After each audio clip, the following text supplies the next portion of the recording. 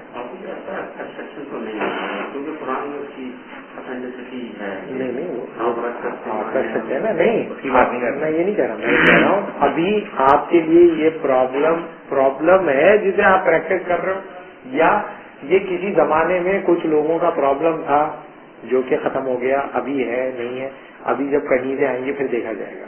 ابھی تو نہیں آ رہا، لیکن تم اس کا جواب چاہتے ہو کہ بھائی مجھے اوتھینٹک اسلامک پوزیشن پتہ چل جائے، ورنہ اس وقت میں اسلام کے ایک حصے پہ بھی عمل نہیں کروں گا. ایک حصے پہ بھی عمل نہیں کروں جو 1500 سال میں بالکل اوتھینٹک ہے، اسٹیبلش ہے، پریکٹس کیا جا رہا ہے. تمہارے ایک جو سینکڑوں ہزاروں لوگ پریکٹس، وہ تم نہیں کر رہے، وہ تم پریکٹس نہیں کر رہے. تم ایک ایبسٹریکٹ پرابلم کا حل چاہتے ہو، کنڈیشنل کرتے ہو اس کو کہ مجھے پہلے ہو. اور ماڈرنزم کے جو ہزاروں پرابلم تم فیس کر رہے ہو اس کی بنیاد میں ماڈرنزم کی اوتھینٹسٹی کو تم نے چیلنج کیا. تمہاری گاڑی جو تم خریدتے ہو اس کے نتیجے میں کتنا پولوشن کریٹ ہوتا ہے، اور جب تم اس کو 10 سال تک چلاتے ہو تو تم کتنا پولوشن کریٹ کرتے ہو، اس کے نتیجے میں کتنی قسم کی ڈیزیز پیدا ہوتے ہیں، کتنے قسم کے بچے جو ہے ڈپتھیریا کے مریض ہوتے ہیں، ٹیٹنس کے مریض ہوتے ہیں. یہ اس کی کون ہے ذمہ دار؟ نہیں یہ تو ابھی جو پرابلم تم جس کو ایکچولائز کرو، بتاؤ نا اس کی کیا دلیل ہے، کیوں تم کرتے ہو یہ. اس کو تو تم نے نہیں کنڈیشن کیا کہ بھائی میں پہلے ماڈرنزم مجھے اس کا جواب دے پھر میں گاڑی خریدوں گا، ورنہ نہیں خریدوں گا گاڑی، یا یہ کہ ٹیکا میں نہیں لگاؤں گا، یا یہ برتھ کنٹرول میڈیسن میں نہیں کھاؤں گا. ہے یہ تو نہیں کوئی کہہ رہا نا. تو پہلی بات تو یہ اوتھینٹک اور ان اوتھینٹک ریلیجن کا جو لوگ سوال اٹھاتے ہیں وہ لوگ ہوتے ہیں جو بدکردار ہوتے ہیں، جنہوں نے ریلیجن پہ عمل نہیں کرنا، وہ اٹھاتے ہیں. عام طور پر جو اٹھانے چاہتے ہیں نا، جو عمل کرنا چاہتے ہیں، ان کو ہزاروں ایسی چیزیں ہیں جو بالکل اسٹیبلش ہے، پوری زندگی ان کی لگ جاتی ہے، وہ نہیں کر پاتے اور ہمیشہ ان کو لگتا ہے یار ٹھیک مسلمان نہیں ہوں، یہ بہت ساری میں بدماشیاں کرتا ہوں جس کی وجہ سے مناسب زندگی نہیں گزار رہا. انشاءاللہ اللہ نے اگر معاف کر دیا تو جنت میں ہوں، ورنہ امکان یہ ہے کہ جہنم میں جاؤں. سب کو پتا ہوتا ہے جو پریکٹس کرتا ہے ریلیجن اتنا ہے پریکٹس کرنے کے لیے واضح کہ اس کو اس بحث میں پڑھنے میں جنگ لڑوں گا, کنیز آئے گی, پھر کنیز کے ساتھ میں کیا سیکس کروں گا یا نکاح کر لوں گا یا نہیں کروں گا, کیا کروں گا, سمجھ نہیں ہے. اسلامی کسی چیز سے بھی عمل نہیں کروں گا. سمجھ نہیں آنا نا. اب بھائی تو جنگ ہونے دو, کنیز بننے دو, کنیز آنے دو, پھر پتہ نہیں تم اس قابل رہتے ہو کہ سیکس کر سکو نہیں کر سکو, تم مر جاؤ, کیا تمہارا, تم ہی کنیز بن جاؤ, غلام بن جاؤ. یہ بھی پرزیوم کر لے کہ جنگ میں کامیاب بھی ہوں گے, جہاں پہ کامیاب ہوں گے وہاں پہ غلام بھی بنا.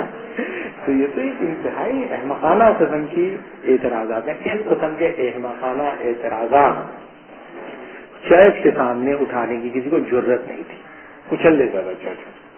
تیسری چیز یہ, چرچ کے پاس صرف دولت نہیں تھی, اقتدار بھی تھا.